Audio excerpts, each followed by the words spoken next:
What up guys, I am reading the Mudda emails today. I just want to say thank you for sending me emails. It gives me something to talk about. Sometimes when I do videos and stuff, it is sort of a little hard because I run out of stuff to talk about. For me, it's always about the people, the relationships in life. This is one way we can communicate. I have Tony today and he's saying he's currently in college getting straight A's. I'm a smart guy, but he just doesn't feel happy with his major and with school. Actually, because of my article, How to Start Investing in 20 Minutes, I played around with the market and learned more about it firsthand. And I think that's a great thing that you're doing because you always learn more from experience than just reading and just mental masturbation, you know what I mean? With my 200 play money, I turned it to 500 within a week or two. That's over 100% ROI, man. It's not always gonna be like that. It's good that you're actually learning how to play, especially in this time right now, since the market is diving after election. Because of that play money turning that 200 to 500, he says that through investing, this is how I found my passion. On top of that, I've been more willing to work countless slave hours, and he wants to be his own boss rather than work for someone else. I've hinted this to my parents who are first generation, and they think it's selfish for me to pursue my own dreams because they raised me all these years. I need help, I need advice. Their beliefs are set in stone. I've hinted this to my parents and they immediately shut me down. What should I do? Hold on, let me take a sip of coffee. Stalling time. What I recommend to you is actually, you know what, you're 20 something, you're in college right now. If you're in college right now, I would not recommend just dropping out and doing it. Not necessarily for job security or anything like that, but your parents seem very adamant about you going to school. Honestly, I think your relationship with your parents is very important, and it's important to realize that sometimes it's a give take. They think that this is the best thing for you. And I don't know how far you are along in school. Like if it's first semester, okay, maybe it's okay to drop out and stuff and just try this. Use this time, like instead of just wanting to just leave college altogether, use this time to sort of study. So college is a beautiful time because a lot of people don't have to work full time. Some people do, some people hustle their ass off. Props out to you guys. It's a lot easier time because you don't have as many obligations, right? You don't have to start paying back your student loans during that time. Your primary goal in school is just to study for the most part, right? You should look at this time as to learn as much as possible.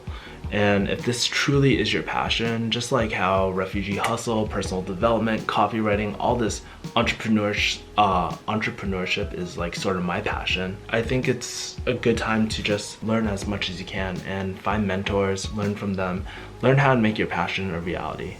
As for your parents, they'll probably never change their mind until you start making money. And that's a fact, you know, your parents don't want you being homeless and they really do care about you. Just suck it up, just yep them to death, but in your mind, you know that you're working toward your goal and not to listen to them. Recently, I actually posted up a story about me in Hong Kong actually. If I listened to my dad, I would have never got all those life-changing experiences that made me into the person I am today. And so I think for you, keep on learning, buy courses, read books, learn from mentors. If this is truly your passion, you should invest heavily into it. Take it seriously, don't fuck around. Really do not half-ass it and just go for it. So recently I was actually listening to this interview by Kagan, and if you don't know him, he's actually a really famous digital marketer. He actually secured a director of marketing job without even being ever doing marketing before. And so he said something really inspiring when his first job, so he was saying it sucked dick is like really bad. He didn't really enjoy it, but he looked at the company or Intel or that experience was sort of like his investor. It kept him alive. At the end of the day, he could just focus on his passion of entrepreneurship, and he just went that route. For people like me and you, we just have to realize that as long as we're working toward the goal that we want, that's all that really matters. Because at the end of the day, your parents are not going to live your life. They don't have to deal with the consequences that you make. And so I think it's our responsibility, if we feel so strongly about something, we need to just hustle for it. I know that's probably not the answer you're looking for, but I mean, it's the truth. We're at that age where we just need to stand up to our parents and just be like, hey, you know what? Fuck you. No. We have to be like, hey, mom and dad, I know that you're trying to look out for me, but fuck it, you're fired. I'm gonna reparent myself, as Neil Strauss says, and take accountability for my own actions. Good luck with you, Tony. If you got any more questions, just feel free to email me back. For you guys, I got a question. So what do some of your parents think about some of your passions? Just feel free to leave a comment below, and I'll see you guys next time. Peace. Once you finish, you can pay off your loans in like 2-3 years, no problem. You can save a bunch of money, buy my nice clothes, nice shoes, nice purses. Well, when you get out and you actually do get a job, I mean, yes, you're very excited, but